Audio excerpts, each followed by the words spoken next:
We call it navigation. But long before maps and compasses, before lines were drawn and territories named, before anyone needed paper to know where they were, people remembered.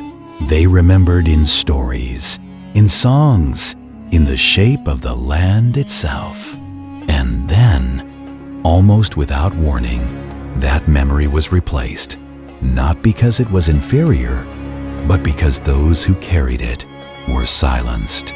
And in its place came something new: maps, flat representations of a world that was never flat, drawn by people who had never walked the land they claimed to know. This is the story of what we lost when maps replaced memory. Most people assume that maps made navigation possible, that before Europeans brought cartography to North America, indigenous peoples wandered without precision, guided only by vague intuition. And that assumption makes sense. After all, we rely on maps. We cannot imagine traveling without them. GPS, atlases, road signs, these tools feel essential, universal, obvious. But they are not universal. They are recent, and they are not neutral, because before maps, there was something else, a system of knowledge so precise, so detailed, that it allowed peoples to navigate thousands of miles across unfamiliar terrain, to return to places they had visited only once, to pass that knowledge forward through generations without ever writing it down. It was called memory.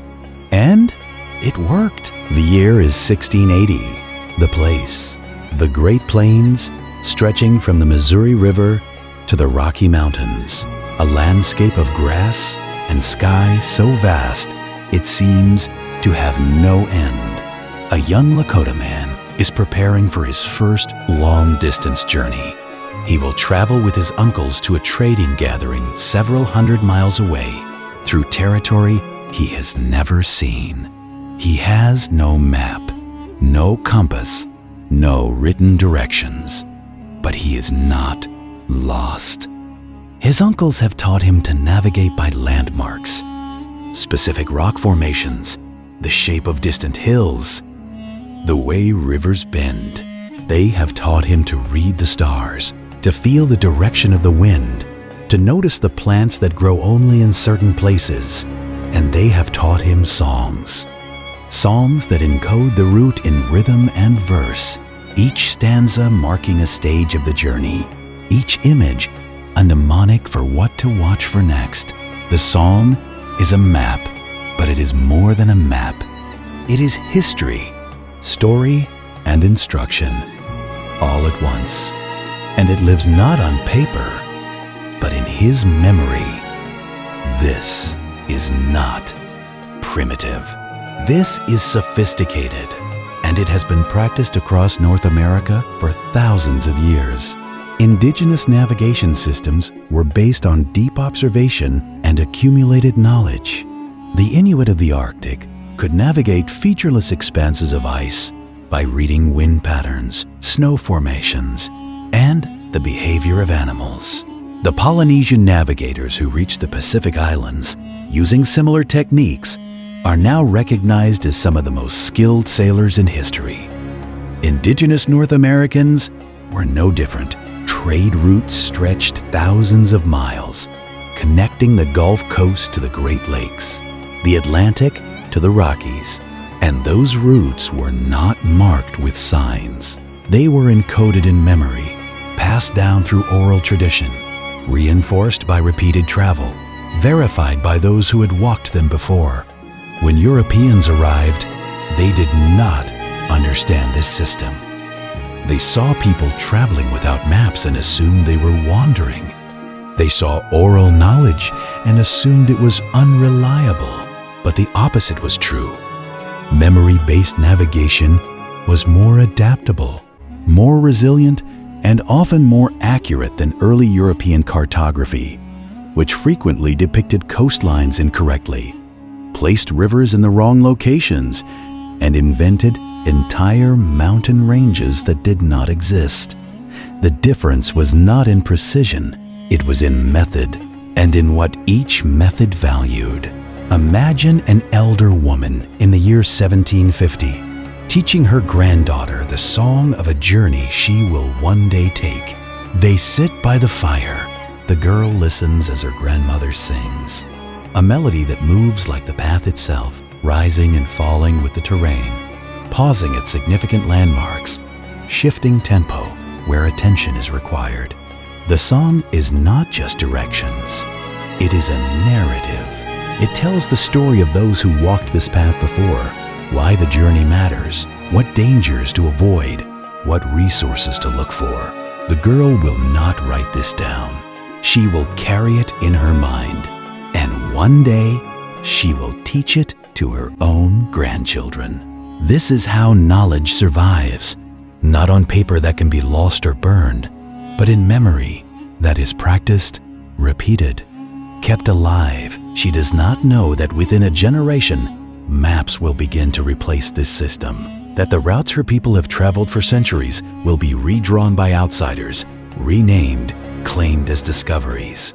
She does not know that the songs will be dismissed as folklore, the memory keepers will be ignored, and the land itself will be reknown through lines on paper drawn by people who have never walked it. Memory does not disappear all at once. It fades, and when it fades, so does the relationship it encoded. When European settlers began mapping North America, they were not just recording geography, they were redefining it. A map is not neutral, it is a claim. Every line drawn, every name written, every border established, these are assertions of power. And in drawing those lines, European cartographers did something profound. They replaced lived knowledge with abstracted knowledge. Indigenous peoples knew the land through relationship, through walking it, living on it, depending on it. Their knowledge was experiential, embodied, passed down through generations of direct contact. But maps do not require contact.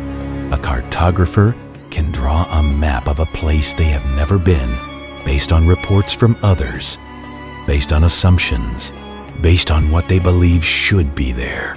And once that map is drawn, it becomes reality.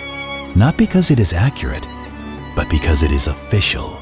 It is printed, circulated, accepted, and the memory it replaces, no matter how precise, no matter how ancient, becomes invisible. Here is what we rarely acknowledge. Maps were not just tools of exploration. They were tools of dispossession. When a European map labeled a region unsettled or unexplored, it erased the peoples who lived there. When it drew borders, it imposed divisions that had never existed. When it renamed rivers, mountains, and valleys, it severed the connection between place and the stories that had sustained it. And because maps became the official way of knowing the land, memory-based knowledge was dismissed. Indigenous navigation was called primitive. Oral traditions were called unreliable, and the people who carried them were treated as if they knew nothing about the land they had lived on for thousands of years. But the knowledge was not lost because it was inferior. It was lost because it was not written. And in a colonial system that valued the written over the oral, the mapped over the remembered, unwritten knowledge became invisible. This was not the beginning of navigation in America. It was the replacement of one system with another.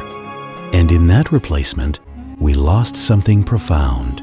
The understanding that knowing a place is not about lines on paper, but about relationship, about walking the land, about carrying its stories, about being shaped by it as much as you shape it.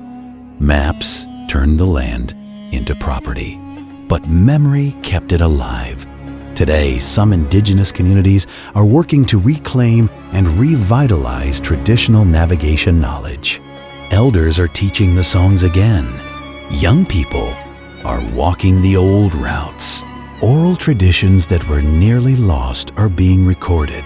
not to replace memory, but to support it, to ensure it survives for those who come next. And across North America, people are beginning to recognize that maps, for all their usefulness, are incomplete, that the land holds more than what can be drawn, that the names on the map are not the only names, that the borders are not the only way to organize space. The memory is still here, carried forward by those who refused to let it die.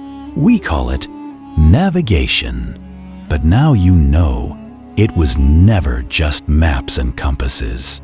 It was memory, carried in songs, in stories, in the bodies of those who walked the land and knew it not as lines on paper, but as home. And when maps replaced memory, we did not just lose directions. We lost a way of knowing the world, a way of belonging to it. If this changed how you see the land around you, if you realize that the map is not the territory and never was, then this is only the beginning. Subscribe to Before America, where the story starts before the maps and the past is carried in more than words.